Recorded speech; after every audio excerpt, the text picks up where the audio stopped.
দেশে ফিরে উসমান হাদির কবর জিয়ারত করবেন তারেক রহমান। আগামী শনিবার অর্থাৎ কালকে তারেক রহমান বাংলাদেশে আসবে।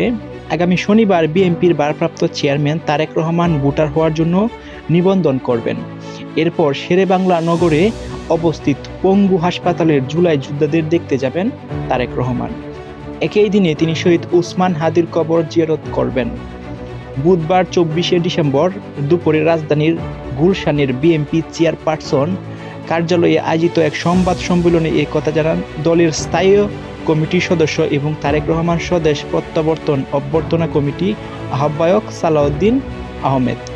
সংবাদ সম্মেলনে আগামীকাল বৃহস্পতিবার 25শে ডিসেম্বর বিএনপির ভারপ্রাপ্ত চেয়ারম্যান তারেক রহমান দেশে ফেরার উপলক্ষে আয়োজিত সংবর্ধনা অনুষ্ঠানকে কেন্দ্র করে দৃষ্ট সম্ভাব্য ভোগান্তির জন্য রাজধানীবাসীর কাছে ক্ষমা চেয়েছে বিএনপি। দলটি জানিয়েছে, জনদুর্ভোগ সৃষ্টি হয় এমন কোনো কর্মসূচিকে তারেক রহমান সমর্থন করে না। সো এটা আসলে একটা ভালো দিক, কারণ যেখানে মানুষের ভোগান্তি হবে, একটা নেতা আসতেছে বলেই যে মানুষের ভোগান্তি হবে, এটা কিন্তু আসলে ঠিক না। সেটা তারেক রহমান পছন্দ করে না, এটা একটা পজিটিভ দিক।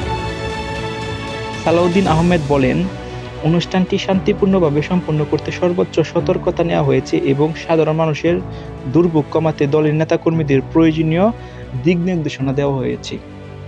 তিনি আরও বলেন, জনদুর্ভোগ লঙ্ঘনের জন্য রাজধানীর বসুন্ধরা স্মার্ট সিটির পাশে 300 ফুট সড়কের সার্ভিস লেনে কৃতজ্ঞতা জ্ঞাপন অনুষ্ঠানের আয়োজন করা হয়েছে।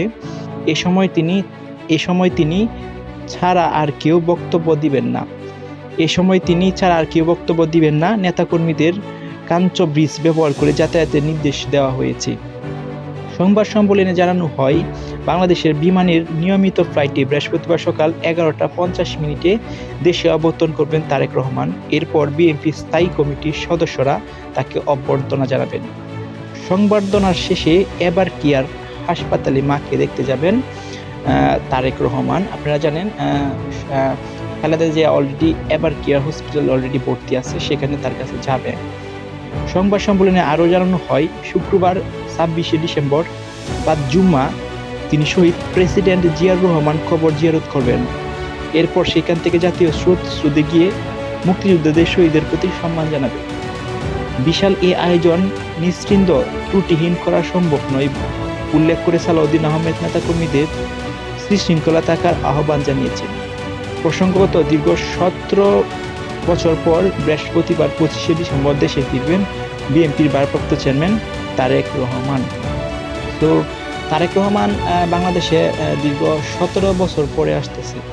সো 17 বছর পরে আসার পর মানুষের তাদের যে নেতাকর্মী আছে, নেতাকর্মীদের একটা ভিড় এবং ওনাকে অভ্যর্থনা জানানোর জন্য এয়ারপোর্টে অনেকেই যাবে বা নানান ধরনের মানুষ এখানে জমা হবে। সো এটাই স্বাভাবিক, কারণ প্রিয় নেতা যখন বাংলাদেশে আসবে একটা দীর্ঘ লং টাইম পর, তখন নেতাকর্মীরা চাইবেই তাদের সাথে সৌজন্যমূলক সাক্ষাৎ করতো এবং দেখা করতো। কিন্তু এই দেখা করার কারণে যদি সাধারণ মানুষের কোনো ব্যাঘাত ঘটে বা কোনো ত্রুটি ঘটে বা ওদের জীবনযাত্রার কোনো সমস্যা হয়, তাহলে ডেফিনেটলি এটা একটা নেগেটিভ দিক হবে। সো এই ধরনের নেগেটিভ কোনো দিক হবে না, সেটাই আমরা আশাবাদী।